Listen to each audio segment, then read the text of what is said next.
Good morning. We've got 3 wise men in the diffuser today.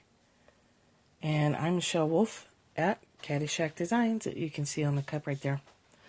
3 wise men. That's one I haven't used in a while. Hey, everybody. I like it a lot. I need some wisdom. Good morning. I got my bed head. I got my mala, one of them. Got the other one. Got some oils going. Actually, this 3 wise men doesn't smell as good as I thought it did when I first smelled it.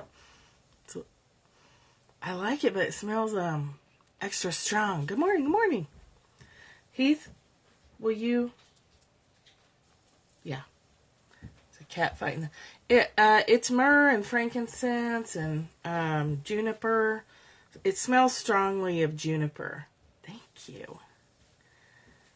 I'm smelling the juniper really strongly. It's sandalwood, juniper, frankincense, myrrh, spruce. So it has that sprucey, juniper-y sharp, but it also has the warmth of sandalwood. So it just 3 wise men today. That's what's in my diffuser today and on the bracelet. Good morning, everybody. So we're back with Big Magic today. Maybe it's the myrrh that I'm smelling that I don't like. It smells kind of sharp. Good morning. I'm Michelle Wolf, and you can find me at caddyshackdesigns.com. And there are tabs across the top for everything that I do. Workshops and Reiki and whatever, all kinds of stuff. Cat product reviews if you're into that.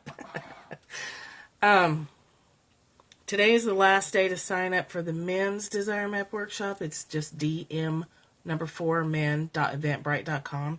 And today is the last day to sign up for Level 2 Desire Map stuff, which comes with some extra special bonuses this time of moleskin journals and specially made group malas, mini malas, which was a surprise and very cool.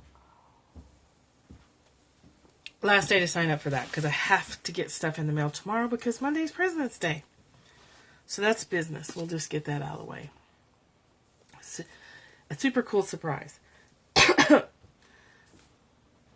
Such a nice surprise. So we are going slowly through this book. Oh, this reminds me.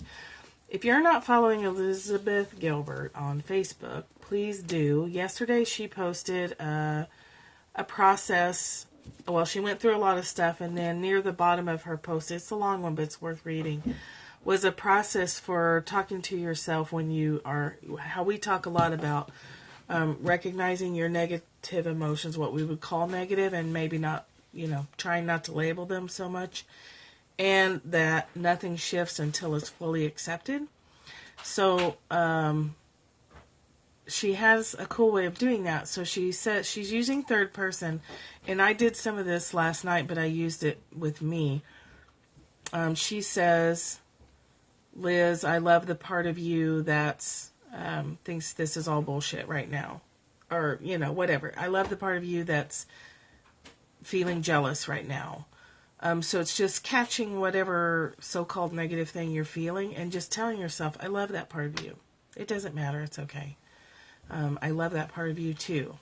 So I did some of it last night, and I just wrote, I love the part of me that's feeling whatever. I was grumpy. I've been grumpy for a couple of days because I started a new meditation practice, and whenever you do that, it stirs up stuff to come out, up and out. So I've just been letting that flow on through, and it was kind of nice.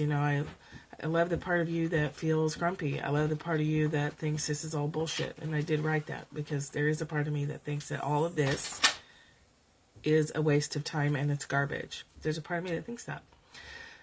So in writing that stuff, I love the part of you that doesn't want to do this work. I love the part of you that would rather just eat the donuts.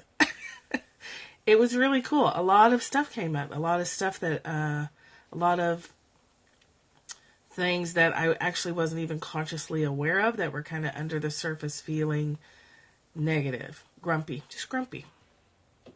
All aspects of the grumpy. And I did it for about 30 minutes and it felt amazing, and I actually feel pretty good today. So let's see what we have in the book. Also, starting a new process with a book can bring up stuff for you too. So, don't be surprised. People in that group, it's Fierce Grace Collective, are saying, I feel horrible now. I feel worse than I did before. Good. It's working. When you start a new practice, it's not that all this mysterious stuff shows up. It's that you are waking up and you're seeing everything that was there already. It happens to beginning meditators. It happens to people beginning in therapy. It feels like all of a sudden someone handed you this Pandora's box, and it's true, but you were holding that box the whole time. You just see it now. You're just aware of it now. So it's not new. It didn't come out and attack you. You know how toddlers are like, the table hit me. The box didn't show up and hit you. You were already holding it. So, defending your weakness is the chapter we're on today. So please understand that the only reason I can speak so authoritatively about fear is that I know it so intimately, right? We probably know our fear pretty well. I know every inch of fear from head to toe. I've been a frightened person my entire life. I was born terrified. I'm not exaggerating. You can ask anyone in my family, and they'll confirm that, yes, I was an exceptionally freaked out child. My earliest memories are of fear, as are pretty much all the memories that come after my earliest memories. Growing up, I was afraid of all the commonly recognized and legitimate childhood dangers, but I was also afraid of an extensive list of completely benign things. You're fine, we just started. I was just taking care of business stuff. You've only missed like maybe 7 or 8 minutes. I was also afraid of snow, perfectly nice babysitters, cars, playground, stairs, Sesame Street, the telephone, all kinds of stuff. Blades of grass. I was a sensitive and easily traumatized creature who would fall into fits of weeping at any disturbance in her force field. I think that might be Avery. I don't know. My father, exasperated, used to call me Pitiful Pearl. Yeah, Linda's abundance has gone through the roof since she's been working her program. Things just keep showing up and opening up for her, which is awesome because that happens to all of us. We went to the Delaware shore one summer when I was 8, and the ocean upset me so much I tried to get my parents to stop all the people on the beach from going into the surf. I just would have felt a lot more comfortable if everyone had stayed safely on his or her own towel, quietly reading. Was that too much to ask? That sounds like a silly story, but don't we do that in our adult lives to the people around us that are taking risks? We want them to stop so that we can feel more comfortable. We feel fear in reaction to their choices, so rather than deal with our fear, we try to stop them from making their free choices so that we can feel comfortable and safe again. Be really careful when people in your environment are changing, and be aware, I guess. Try to be particularly aware of your impulse to try and shut them down. Yeah, and try and stop them. Yeah, because if they would just do X, Y, or Z, then we would feel safe and comfortable. So why won't they do that? But instead, we could just choose to deal with our own fear and understand what we do and don't have control over. If I'd had my way, I would have spent that entire vacation, indeed my entire childhood, indoors, snuggled on my mother's lap in low light, preferably with a cool washcloth on my forehead. This is a horrible thing to say, but here goes. I probably would have loved having one of those awful Munchausen syndrome by proxy mothers who could have colluded with me in pretending I was eternally sick, weak, and dying. I would have totally cooperated with that kind of mother in creating a completely helpless child giving half the chance. But I didn't get that kind of mother, not even close. Instead, I got a mother who wasn't having it. She wasn't having a minute of my drama, which is probably the luckiest thing that ever happened to me. My mom grew up on a farm in Minnesota, the proud product of tough Scandinavian immigrants, and she was not about to raise a little candy ass. Not on her watch. My mother had a plan for turning around my fear that was almost comic in its straightforwardness. At every turn, she made me do exactly what I dreaded the most. I did this a lot with Morgan when she wanted to take on the system or check herself out. She did this. She wanted to check herself out of one school and go to a different school in the district, and I wouldn't do it for her. I helped her. I went with her. Yeah, but we used to go through pro and con lists, and we used to talk about, well, you can go this way, you can go that way. Here's the potential consequences for this way and that way, and what do you think? And then I would go with her, but she would do all the talking herself. So in 7th grade, she checked herself out of one school and talked the principal of another school into letting her come there. Then, like 2 weeks later, decided she hated that school and wanted to go back to the original school, which, we all knew was going to happen.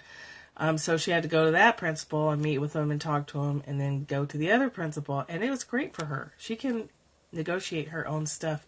We did that all the time. Yeah. But she can speak to strangers and present her case now. So her mother would say, scared of the ocean? Get in that ocean. Are you afraid of snow? Time to go shovel snow. Shovel snow. It does take longer, but it's so worth it because of the skills you're teaching. Can't answer the telephone? Well, you are now officially in charge of answering the telephone in this house. Hers was not a sophisticated strategy, but it was consistent. Trust me, I resisted. Yeah, Morgan can negotiate anything she wants now. I cried and sulked and deliberately failed. I refused to thrive. I lagged behind, limping and trembling. She almost sounds like a human, like Tiny Dog. The tiny dogs that have the fearful tiny dog syndrome. There's plenty of tiny dogs that have lots of attitude.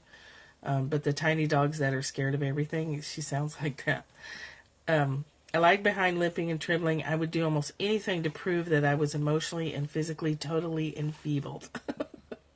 Oh my gosh, Erin, you have one of these dogs. Erin has a dog that's an adopted dog that's an emotional basket case. Okay, so my mom was always like, no, you aren't. You aren't emotionally and physically totally enfeebled. I spent years pushing back against my mother's unshakable faith in my strength and abilities. Then one day, yeah, she's not tiny, right? She's a German Shepherd size. I finally realized this was a really big battle for me to be fighting. Defending my weakness, that's seriously the hill I wanted to die on. As the saying goes, argue for your limitations and you get to keep them. Yeah, my mom's Chihuahua does too. The one of the two Chihuahuas I had put large golden retrievers in their place. And she could literally walk between this golden retriever's front legs and stand underneath him with room to spare. She was that short. And she had that dog laying down on the ground on his back in like the first 5 minutes he was in the house. I don't even know how she did it. I couldn't actually see anything. But she was like, I'm queen bitch here, and so down you go. And he did it. So why would I want to keep my limitations? I didn't, as it turned out, and I don't want you keeping yours either. So are you in your life anywhere defending and fighting for some weakness and claiming some victim route that's no longer, or if it ever was, appropriate for you? Are you still doing a lot of I can't because I'm too old, I'm too fat, I don't have the education, whatever. If you're doing any of that, you can stop arguing for that limitation and you can let that go. Because unless you're dead, there's nothing stopping you from going to do whatever adventure that you would like. It might take time and you might have to take little baby steps, but it can be done. So the next chapter is Fear is Boring. We'll go ahead and read this one too, because these are short, and I like that, because this book needs to be read and digested. Like, this isn't a book that should be skimmed. Rather like the Koya book that we're reading, which, if you guys don't know, Thrive with Sarah is doing a Koya book club. QOYA. It's also a book that's requiring me to read it slowly. I can't skim it. Okay, fear is boring. Over the years, I've often wondered what finally made me stop playing the role of pitiful Pearl. Is anybody on here playing the role of pitiful Pearl anywhere? I think we've all done it. You sent your kids a video of a gymnast with no legs, and they no longer say they can't, right? Yes, Roseanne, you can let that go. No, Sarah's birthday, February 23rd. I think. Okay, I've wondered what finally made me stop playing the role of pitiful Pearl almost overnight. Surely there were many factors involved in that evolution.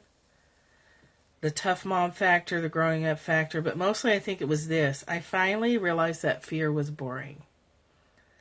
Mind you, my fear had always been boring to everybody else, but it wasn't until mid-adolescence that it became at last boring even to me.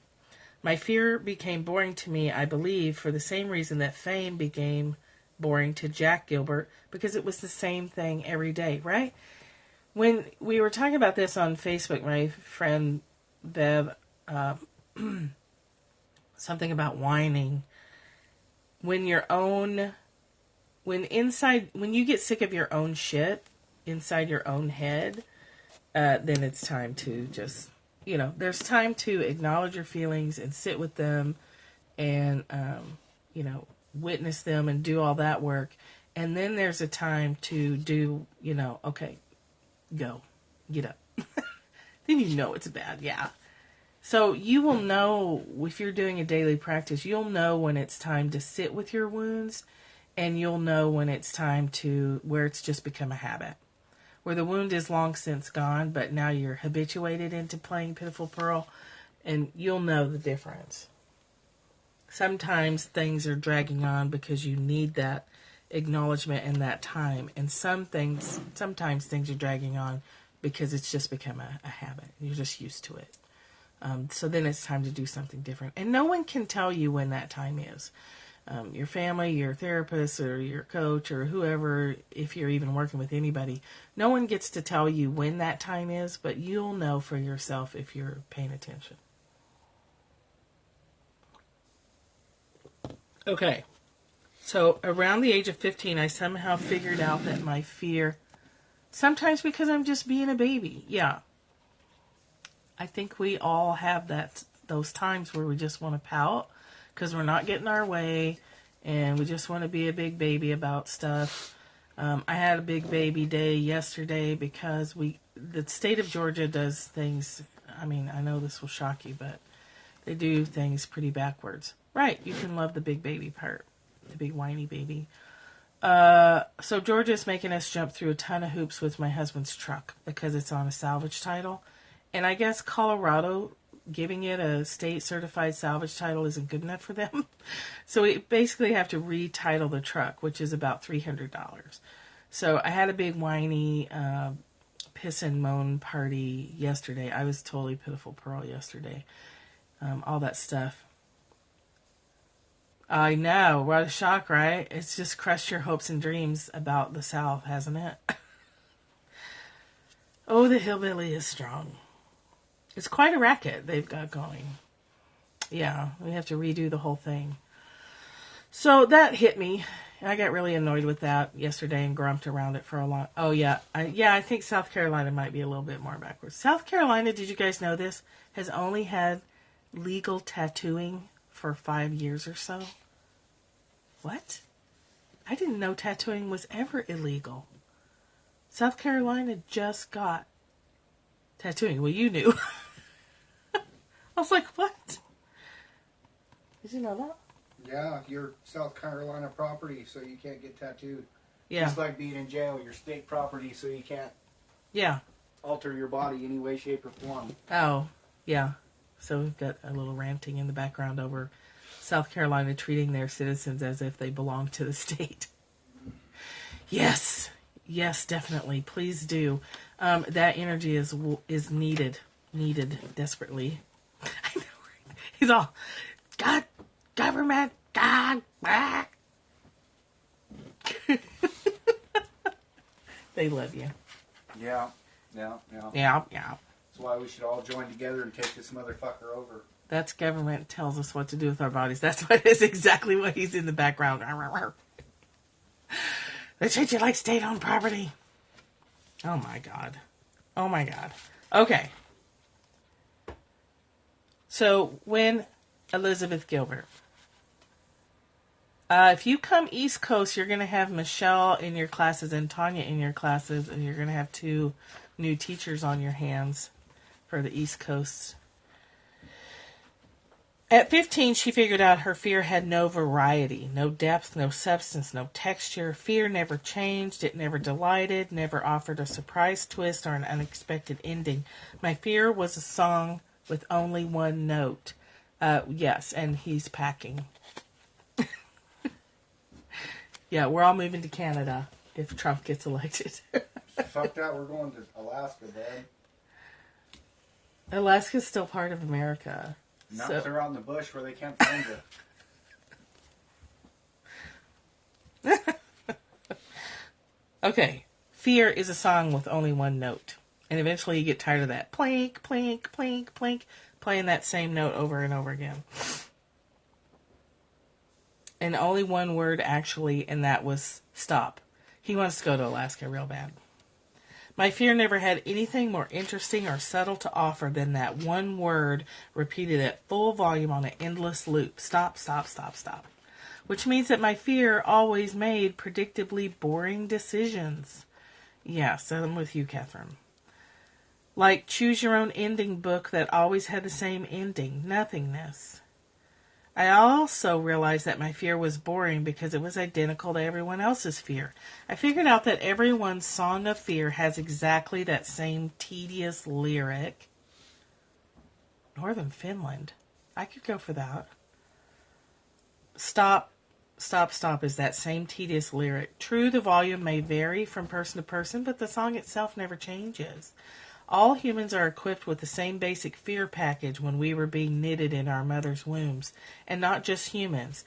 If you pass your hand over a petri dish containing a tadpole, the tadpole will flinch beneath your shadow.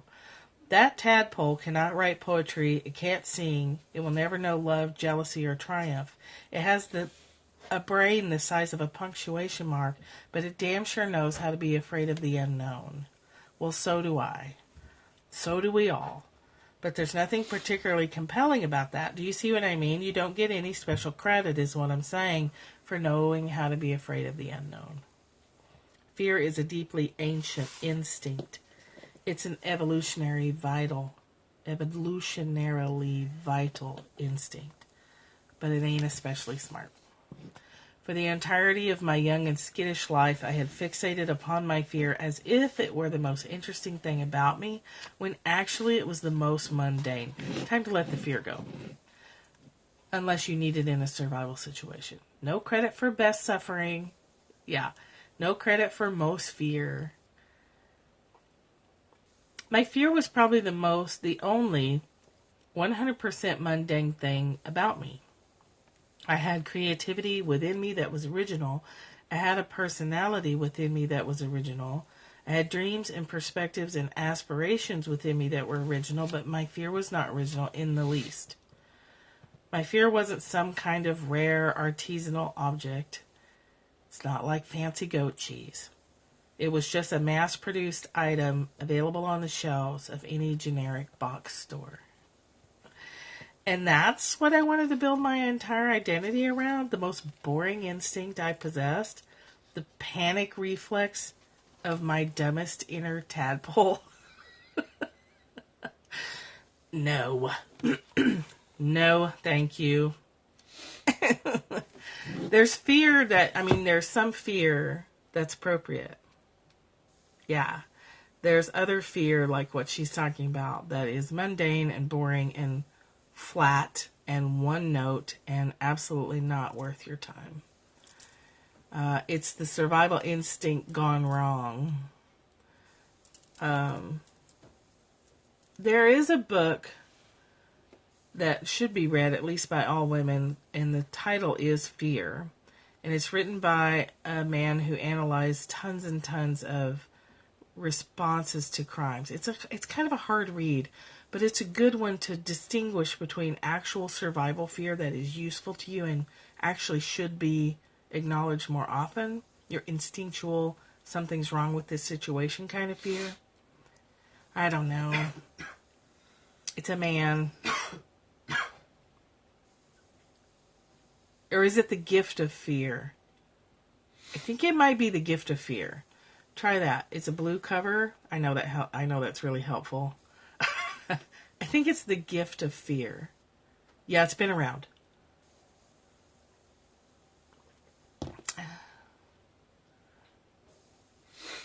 Right. Yes. Yeah, because you're going in the wrong direction. The Gift of Fear. Yeah. That is a good book to read because it helps you distinguish between fear that you need to pay attention to and fear which is actually more probably chronic anxiety. So the chapter after this is the fear you need and the fear you don't need. So I'll read that and then I'm going to stop there because it's really short. Oh, thank you. Thank you, Gavin DeBecker. Very, very good book. Very, very good book. Okay, now you probably think I'm going to tell you that you have to become fearless in order to live a more creative life, but I'm not going to tell you that because I don't believe it's true. Creativity is a path for the brave, yes, but it's not a path for the fearless, and it's important to recognize the distinction. Bravery means doing something scary. Fearlessness means not even understanding what the word scary means. And there's a difference there.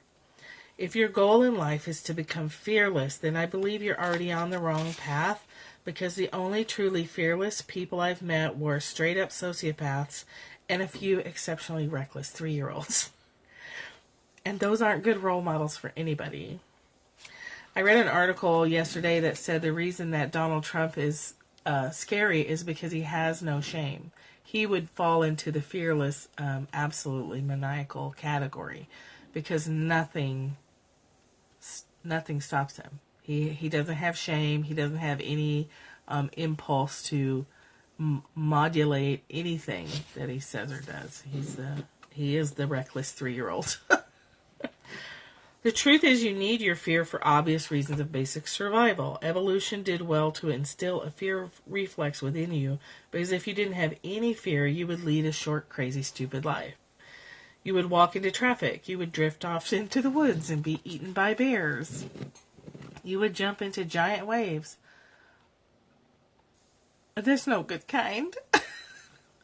You would jump into giant waves off the coast of Hawaii despite being a poor swimmer. You would marry a guy on the first date who said on the first date, I don't necessarily believe people were designed by nature to be monogamous.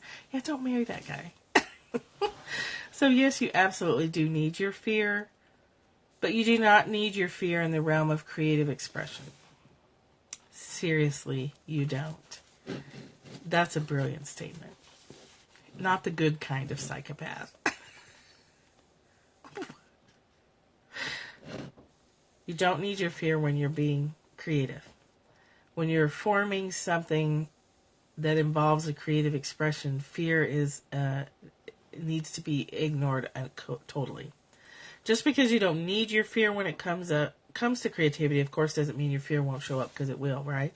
If you're creating something, you have fear keeping a running commentary in the back of your head almost the whole time. That's wrong. That sucks. Nobody's going to like that. People are going to make fun of you. This is stupid. It looks awful. I mean, there's like this running, yattering nonsense in the background. The hardest thing for me to do, but the best thing I ever did, was to put my drawings in progress on Facebook. People had asked for that, and I didn't want to, because the first stages of drawings look terrible. They don't look like anything. One eye's over here and the nose is up here. I mean, it takes a lot of adjusting and shading and all these things. It was very, very difficult for me to post my drawings in progress, but it got me over a lot of garbage, because it was like, okay, yeah, it looks terrible.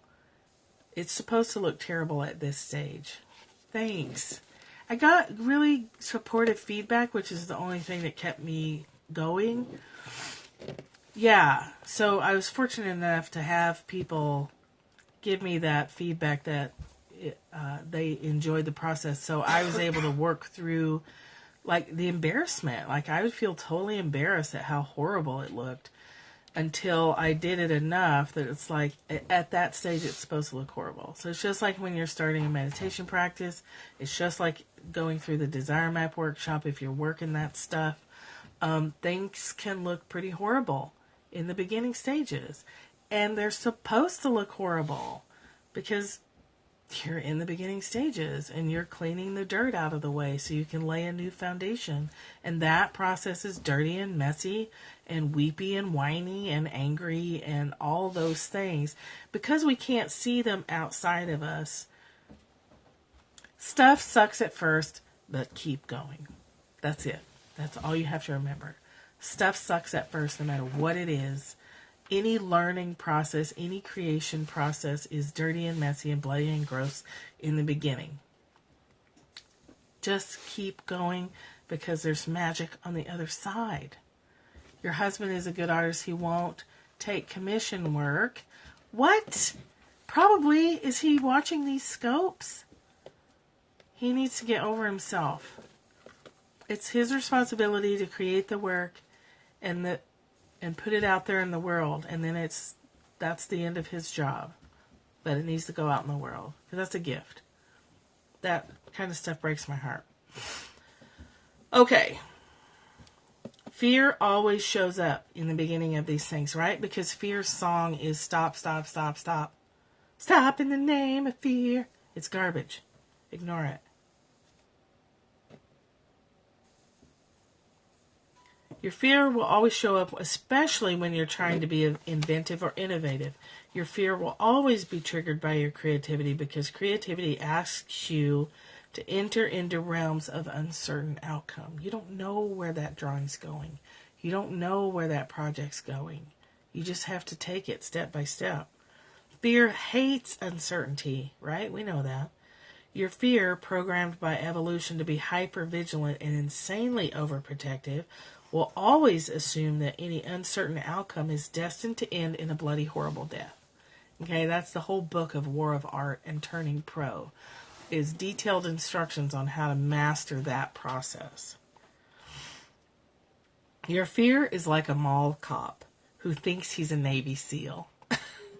He hasn't slept in days. He's all hopped up on Red Bull, and he's liable to shoot at his own shadow in an absurd effort to keep everyone safe. Is that the best image ever? Have you seen that movie, Mall Cop? It's hilarious. This is all totally natural and human. It's absolutely nothing to be ashamed of.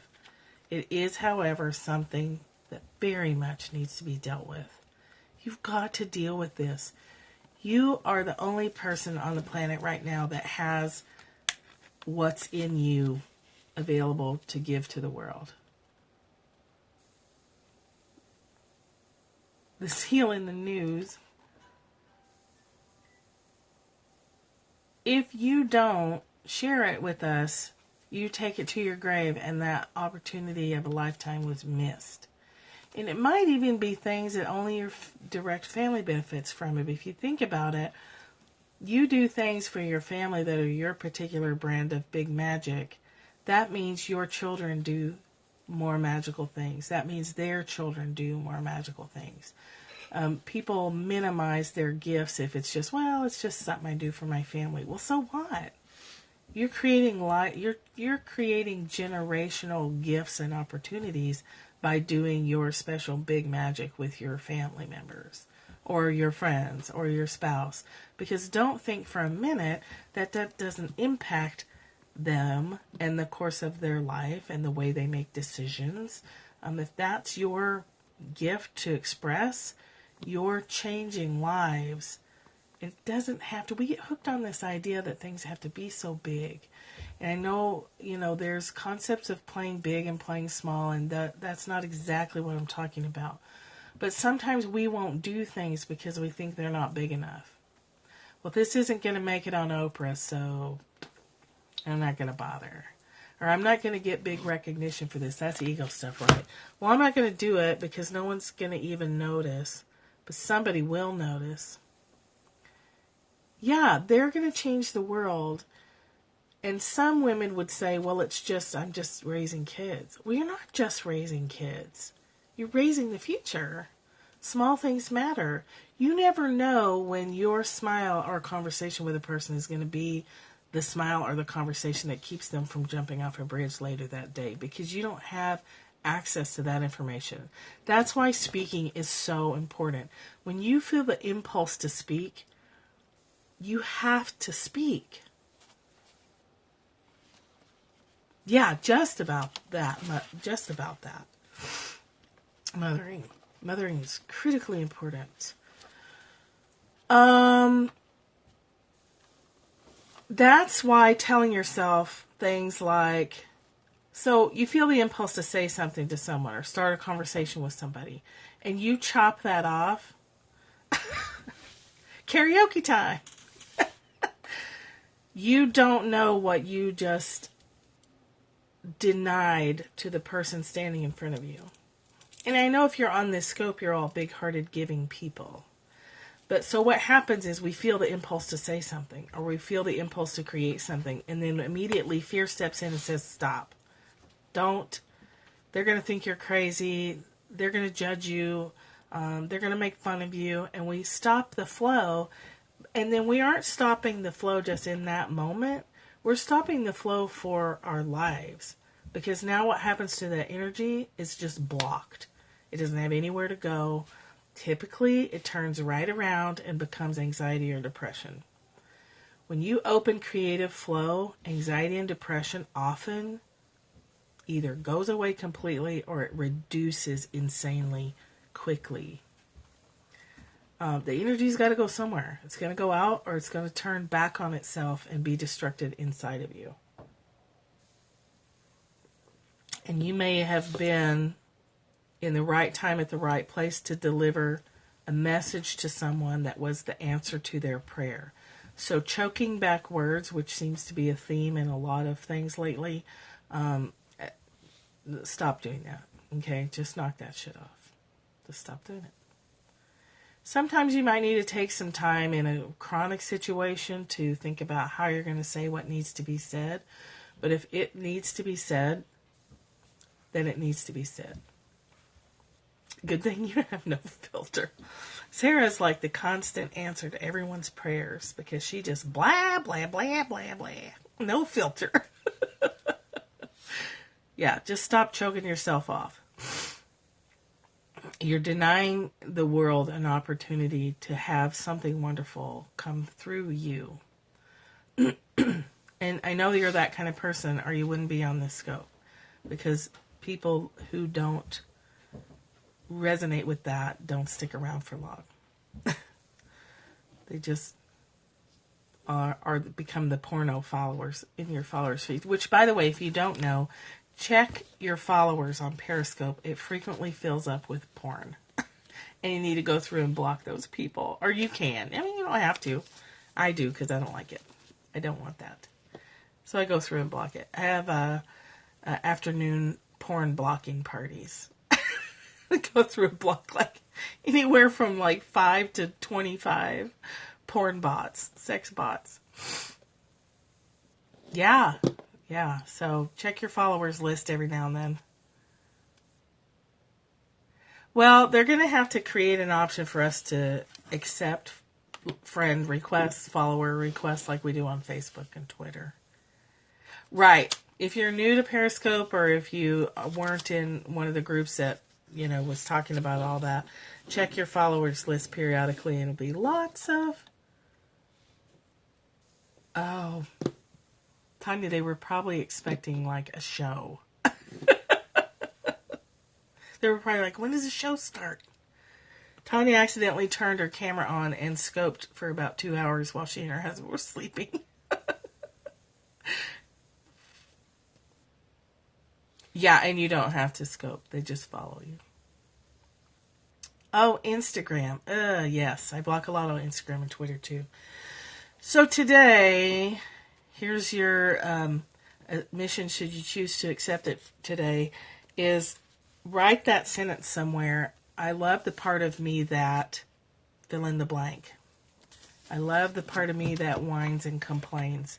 The faster you can find love and compassion for those pieces and parts and bits and different voices, the faster they integrate, and the faster the grip of that blocked up energy lets go, which means the faster and smoother receiving information about where you're supposed to go next or what you're supposed to do next will come through for you. Maybe through someone else, maybe through a more clear gut feeling, maybe through the recognition that something hard needs to be done, and suddenly you find the courage to do it. When you let go of all the tangled knots and straighten them out, the courage that you need to take the hard steps, if hard steps have to be taken, is available to you. And sometimes it's not easy. Actually, frequently it's not easy. And having that little extra boost of courage will get you through. It'll get you through the process. That's all I got. That's all I have today. Try it. I'd really love to hear what people's experience of that is.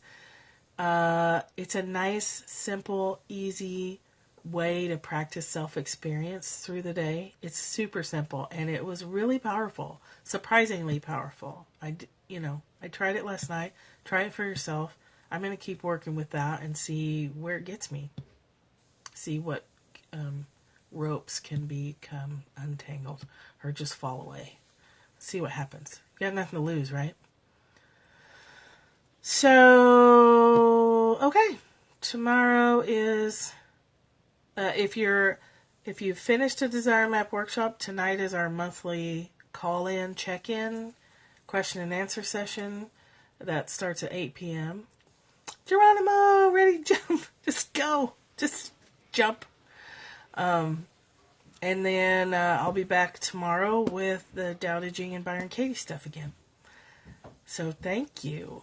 Thank you for all the hearts and the shares and the conversation. And 8 o'clock tonight, the call-in information is in the Desire Map alumni group. It's the same phone number and call in every time. Just program it in your phone and then you'll have it. If you're a man and you're interested in the men's workshop, today's the last day to sign up for that. And today's the last day to sign up for level 2. And I'm going to go buy envelopes now to mail your goodies to you. Okay? I love you so much. And have a wonderful day. And as always, much, much appreciation for you being here. Okay. You guys make big magic. You guys make the magic here. It varies. 9, 9:30, 10, somewhere around in there. I tried committing to a specific time, but then I feel like I'm always missing that time just because I've committed to it. Sometimes I sleep too. I need to sleep longer because if I'm up late the night before. So somewhere between 9, 9:30, 10, 10:30 sometimes. Before noon Eastern is about all I can guarantee.